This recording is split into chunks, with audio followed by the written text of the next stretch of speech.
What's going on, everybody? It's Davey from the 80s, and you are now entering the Cinema Chop Shop, so park your ass right there. And while you're there, don't forget to hit the like, the share, and the subscribe button. Also, if you check the link below, you see a Patreon account. You click it, you become a member.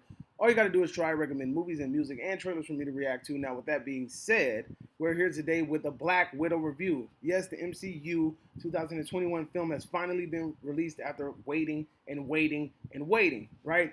This movie is directed by Kate Shortland, who honestly doesn't have any sort of filmography to her name. This is her first big budget production. She doesn't have a really big filmography uh, resume to her name. This movie stars Scarlett Johansson, we all know as Natasha, Black Widow. Then also we have Florence Pugh, who is her sister, Yelena, who Florence starred in the movie Midsommar. That's where you might recognize her from. David Harbour, who stars in Stranger Things, he is Alexei, their father. A quick synopsis of the movie is that Florence's character is obviously Scarlett Johansson's sister. So she comes across some very valuable information or chemical or whatever you want to call it. And she basically needs Scarlett Johansson's character in order to put her into the Red Room once and for all. So basically, this is one of those missions to finally, I guess, destroy the past or get even with the past. It's not really much to it outside of that, but I'll get into the X's and O's a little bit later. So let me talk about this movie as I go, and I'm just going to flow off of the things that I remember, right? So first of all, the movie opens up with a rendition to "Smells Like Teen Spirit," which is a Nirvana song. It's performed by a female singer. A slowed down piano. It goes with it. It sets the mood really well. Because it's like one of those sad scenes. You're watching a family getting ripped apart. It really sets the mood. To me, the music fit the scene perfectly in that scenario, right? Throughout this whole movie, we're introduced to the character of Taskmaster, who is the big baddie, or so we're believed to this to be. Uh, Taskmaster is supposed to be like this really hyped up character, this really big bad dude. But as you're watching the movie, you don't feel like he's living up to the hype. At least not for me. Like every time he was on the scene and he was basically crushing his opponents or knocking them down, it never felt like he was like a really big threat. You get what I'm saying? Taskmaster, it just never felt like a real viable threat. And this is something that MCU does really bad. MCU does a really bad job at trying to shell out their villains, and this is something that I've always felt DC does a little bit better. DC has always found a way to make really good villains. MCU has struggled with this outside of Vulture, Mysterio, and Killmonger. Winter Soldier was cool when he was evil, but he's good now. So outside of those three villains that I named at the beginning, the MCU's villains they be lacking, man. They lack a lot. And this is something that, like I said, they've always felt in that department. And Taskmaster is another name to add to this list of people that fail to meet their expectations, right? The CGI in this movie looks really bad to me. I really feel like I'm on a tram ride at Universal Studios. You're really looking at it and you're like, dang, like it really doesn't feel like these people paid a lot of money in order to get this big budget movie, the look that it's supposed to have.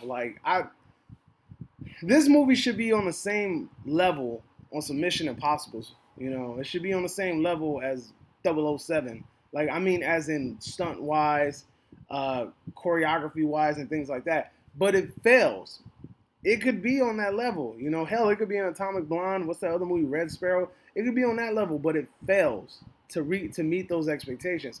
And honestly, that was kind of disappointing, especially because this movie was so damn hyped and it's been waited on for a very long time. Speaking of the fight scenes weren't all that. Truth be told, I felt like the choreography could have been a little bit better. It seems like the choreography is maybe like a 5 count and then they just go into some freestyle stuff. I noticed that they'll two, and all of a sudden grab a freaking plate, break it on a person's head, throw a desk at them, or throw them and make them do like 15 spins and fall on the floor. This is riddled throughout the movie, it really felt like all the choreography was bad. There was a fight scene at the end where Scarlett Johansson is fighting multiple opponents, and she's fighting, hand fighting. And I'm like, okay, we about to see some really dope choreography. And it goes on for like a few seconds, then all of a sudden she just goes on and just hits him with the Sonya Blade wrist rockets. You know what I mean? And that was really disappointing to me because I felt like fight scenes and choreography were probably the biggest selling point of this movie, and it didn't deliver. Also, stunts didn't deliver, and those were the big selling points of this movie because Black Widow isn't like a super powered person. She doesn't have like a super soldier serum or anything like that. She's just a spy, you know, or a master assassin, whatever you want to call it. So they kind of dropped the ball in that regard. To me, the Russian accents were pretty bad. I wasn't really buying it, especially Florence's accent. In and out, you can kind of catch that she was slipping and she wasn't committing fully to the accent. I caught it a few times. My wife caught it a bunch of times. Um, Also, comedy in this movie, they tried to be very comedic, but every single joke that they did in this movie felt like it didn't hit. It never felt like it delivered. Like it was just something really funny. Like they even try to make fun of things, like you know the superhero stick. They try to make fun of it. They poke fun at it, and it falls flat because you're just like watching it and you're just like, that shit was whack. Like it was the jokes were really really bad. And to have freaking what's his name, the Red Soldier guy. See, I can't remember. Red Star, whatever his name is. David's character, to have him be the comedic relief throughout the whole movie was hard because he's not like that character for him wasn't funny. Like no matter how much you try, no matter how hard you made them dumbass faces, it just didn't hit. You know, um, the score of the film tried to help it, tried to because man, a score in certain scenes and things like that, it hits and it hits hard. But the scene that it's hitting on doesn't really do anything. So since the scene doesn't do anything, the score feels like it's kind of pointless or meaningless and it's kind of wasted because you have this heavy hitting score and then you have this mediocre scene and it's supposed to help amplify the scene or it's supposed to meet the scene head on with what it's supposed to be, an epic score with an epic scene. And they miss this opportunity because they have a mediocre scene with an epic score and it just falls flat. So a lot of people are probably going to overlook the score of this film, but it's a really great score. And it's probably going, like I said, it's probably going to get overlooked because, you know, it's the scenes don't do anything. Not anything noteworthy, not anything that I'm going to remember, not anything that we're going to talk about in the next few years. I had a question while I was watching this movie. I was wondering to myself, why is there a super soldier in jail? I understand that these movies have superhero logic or these are Marvel logic and things like that, but it's dumb. This seems like a regular prison with regular inmates, and you have this super soldier just chilling, and it's like, I get it. You could possibly get shot. You get riddled with bullets, but at the same time, I'm surprised. You know, he didn't try to make a break for it. Um, that's the name, Red Guardian. He tries to be funny, like I said, throughout the whole movie. It doesn't work. This movie tried to be emotional in aspects. It didn't work. All those family wishy-washy, gushy, like, oh, those scenes, it didn't do nothing for me. Like, I really watched it, and they were trying to make you care, but you don't care. Like, I didn't give a shit. Like, the whole movie, I'm sitting there like, whatever, you know? That second act dragged way too long because you had a first act that opens up, it's engaging, you know, it gets you involved. Then you have that second act that really drags a lot, and then the final act doesn't really live up to the expectation for me. It was okay, but it didn't really live up to it. You also have the ending, which to me feels like a super cliche spy ending. This is like something straight out of a Mission Impossible book. The whole ending, dude, the whole climax of the movie felt like some really cliche. We took it out of a Mission Impossible movie. Um, when I saw it, I was just like, I already know what she's doing. She's trying to do this, and that's exactly what happened, you know. And honestly, while you're watching this movie, you can feel it. The stakes aren't that high because we all know that Black Widow is going to die in Infinity War. You already know that she's going to die. So since you know that she's going to die in Infinity War, you know that she's going to survive in this movie. You know that the stakes aren't really there. You know that this isn't really life or death.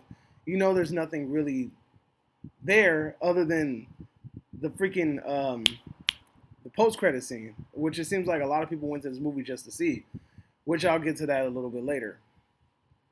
Overall, I mean, like I feel like this could have just been released on Disney Plus. I didn't really feel like it needed a theatrical release. It didn't. It didn't seem like it fit the mood.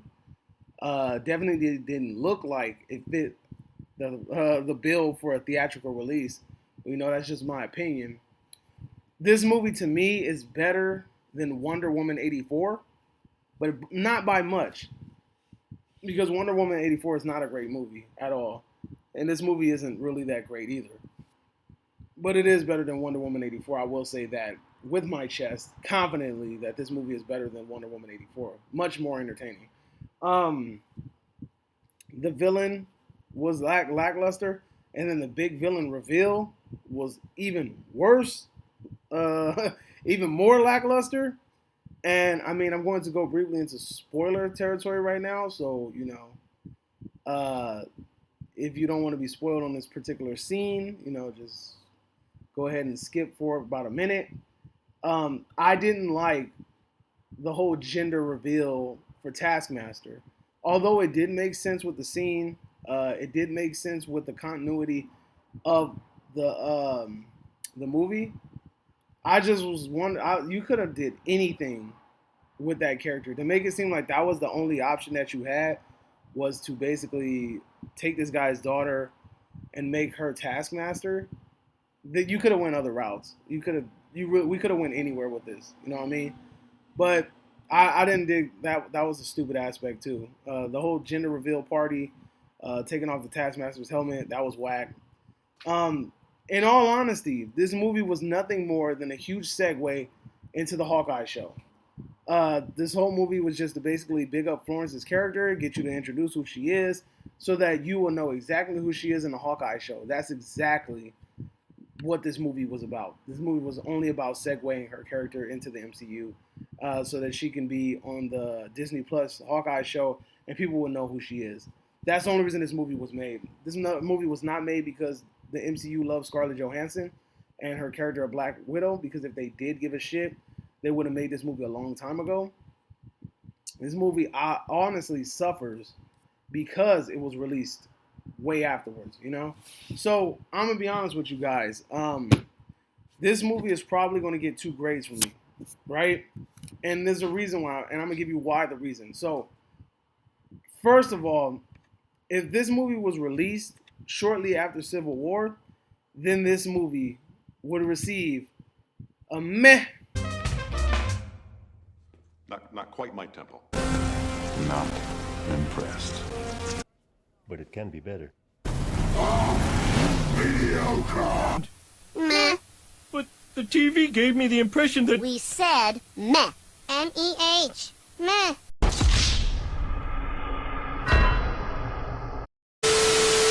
But since this movie is released now, years later, after the release of Infinity War, years later, after the end of Civil War, I'm going to have to fucking body this movie.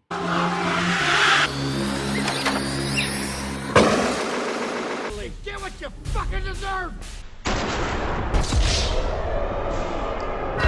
I just caught me a mean body! Yes, you heard it, folks. I have to body this movie, and the reason why I'm bodying this movie is not because it's a bad movie.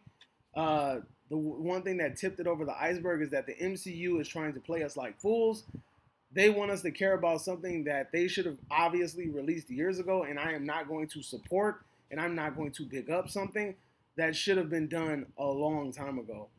This movie was pushed and pushed and pushed, and this could have been released This could have been released on Disney Plus. There was no need to make people wait to go to the movie theaters to watch this movie. It's not that serious, you know. This was nothing more than a cash grab to try to get people back into the seats. I'll need to check the box office to see how well it did, because this movie was projected to make $90 million, which I don't think it would do, because it being provided on a streaming platform means that it can be pirated. And by it being pirated, it means that people will choose to watch this illegally, which is going to hurt their pockets. obviously, you know. So, and also the people that buy it from Disney Plus, they are not. That is not being counted towards the box office. So, I need to see them numbers. Again, it's not a bad movie. It's entertaining. It's for a spy movie, it's below mediocre. It's not that good. For an MCU spy movie, I guess it's okay. The reason why this movie is getting bodied, I said, is because we waited this long for this.